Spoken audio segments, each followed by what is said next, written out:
Hey Copper Nerds, I'm back at you with another rare 1794 Large Cent unenveloping. This one's from Tom Deck. Let's get into it.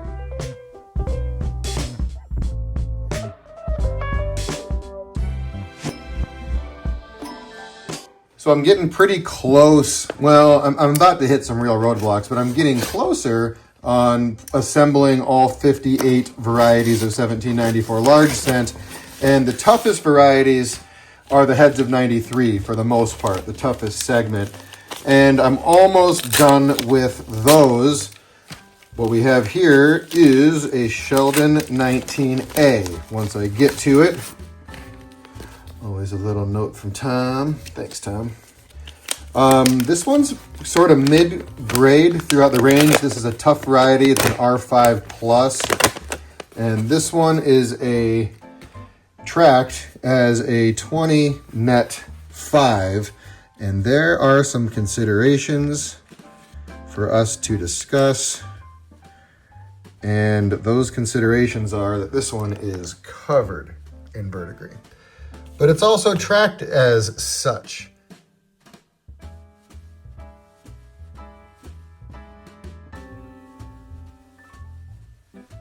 This is a mid-grade example of a very tough variety. Obviously, it came out of the ground. It's not one that was tracked in noise, but let's pull the book out so we can kind of show you where it would fall in the condition census. So this is Bill Noyes' condition census book for 1793 and 4. Sheldon 19A, a very tough one.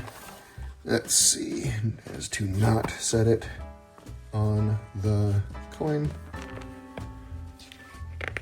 So our top pop is a 30. That's how tough these are. By the time we get down to the bottom pop in the book here, we're down at 4s. So this is a condition census example. It would fit right about here. I think it probably is nicer looking than that one. It is not the one that has the photo missing, but really, I think if I was to put this in the condition census, it'd go right there, making it 14th according to Noyes, but it is actually tied more in the low 20s for the ones that have popped up since this book was published. And there's another dozen or 15 that are worse than this one, which is, I know, surprising. But this is a very tough one for me to wrap my head around what to do with. I'm going to spend some time looking about it, thinking about it. I'm not going to jump in and pull this shallow verdigris off yet. All we're going to end up with, if I do, is a black coin. Now the ethical dilemma is, do I allow this green stuff to remain on the coin and potentially make it worse or not? And I mean, there's really not a simple solution there. What I am going to do regardless, the coin does feel rather dry as I was handling it. I'm just going to get it oiled up, brush it real quick, and then I just came home to check the mail, so I'm going to head back to work. I got a busy day in front of me, but I thought real quick I'd just open this package up since I was here retrieving it. And, well, it's in front of us. Let's just apply a little oil and see what it does. The green should not come off just with coin care oil, I don't believe. But I haven't dealt with a lot of coins that have had this much growth on them.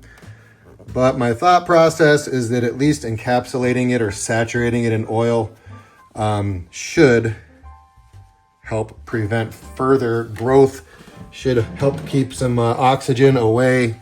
I'd imagine it needs a little bit of air to continue doing what it's doing, but I don't know, guys. I am not a conservationist. I am a collector. And with this one, I'm just going to toss some oil on it, leave it on the desktop, head to work, and then check it out at the end of the day. So that one's going to sit there for now. And then the second half of the video will come in, I don't know, 6 or 8 hours. We'll see you then.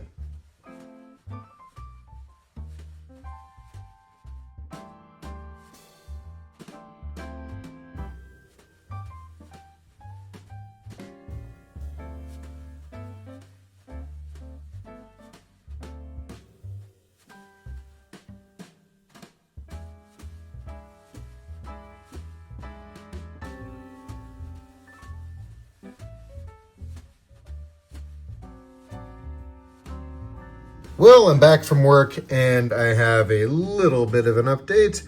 While I was gone today, I put some feelers out to see what everyone in the Large Cent group and the Boys in 94 group would do with this one. And I got kind of a mixed bag, about 50-50 conserve it versus leave it alone. I had a few private conversations with some people. I had a comment in Large Cents from someone who's very knowledgeable, who told me this is a combination of both verdigris and bronze disease, and that the verdigris we can take off, but that the bronze disease is going to leave some deep pits if removed, which would leave the coin barely recognizable, and that caused me some concern. So for the first time ever, I reached out to someone whose time I will never waste with just mere questions, because they do very serious conservation work. And the discussion we had was essentially that it's a cool looking coin with the green. It is, but it's rotten under there. And really there's not much for conservation that's going to leave us with a nice looking coin. Really all I can do is make it worse. However, we can clean up the surfaces a little bit just to make them a bit more uniform and a little more aesthetic to look at. I mean, when you see it like from this, that angle is not looking great. There's some angles where you can be like, oh yeah, there is actually, like look at that right there, right? So I want it to look like that, but from every angle. And what is likely going to be the outcome is I will take this one with me to EAC next year, hand it off to this individual, and he is going to wax this coin, which is not something that we do real often, but that's kind of the plan. I also note that just this coin feels a little light to me, and I do wonder just how much, how deep some of this corrosion goes, because it does feel just a little bit light to me for a thick planchet. Just slightly, but I don't know, I notice it. So the last thing I want to do is take this very rare coin and make it worse. And I didn't have any intent on doing conservation when I bought it.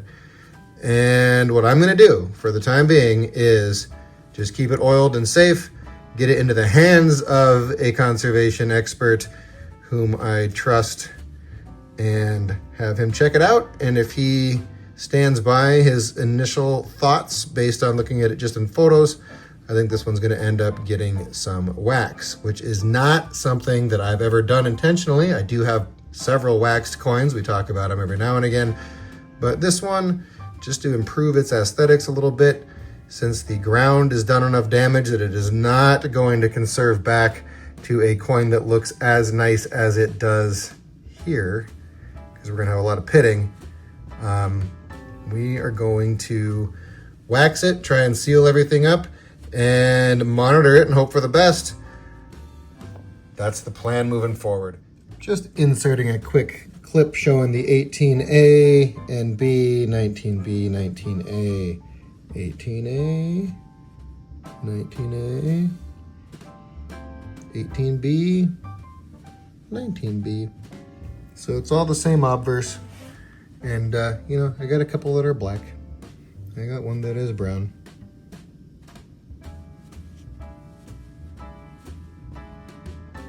That has like, what's going on there? It's not a fingerprint, but let's not leave it like that, huh? Whoop. This 18A has been waxed as well. So it is got wax on it, and I know that's nothing on the metal because the metal is covered in wax. My brush has just a little bit of oil on it, and reverse looks good. Okay. Back to it. Yeah, there we go. Better? Do we agree? Yes. I love this coin. It's condition census, very rare variety. Respectable, and a hot mess, but interesting. So those are the 4 1819, same obverse, just the 18s have a leaf pointed up or down, and the 19s, again, a leaf pointed up or down to designate A and B. So this is one of those where there's not a great answer. You know, it's not like we just had a couple little spots of corrosion growing on an otherwise nice coin, like I had with the N2. And yeah, that continues to look better. Our face was mostly shiny the last time I showed it to y'all and myself. So a little more nose oil on the obverse of this one. And then it's gonna go back into this leather slip and into my wallet. How's our reverse? I think it looks good. I think it's looking pretty good.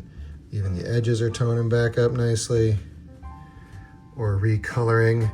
I don't care too much about the semantics, although I think that recoloring is technically what we're doing here. And yeah, so we can't conserve them all. Sometimes we can make a lot of improvement. Sometimes we risk making it a lot worse, and I would never risk making a coin like that a lot worse, particularly being me, a novice who does not do conservation work.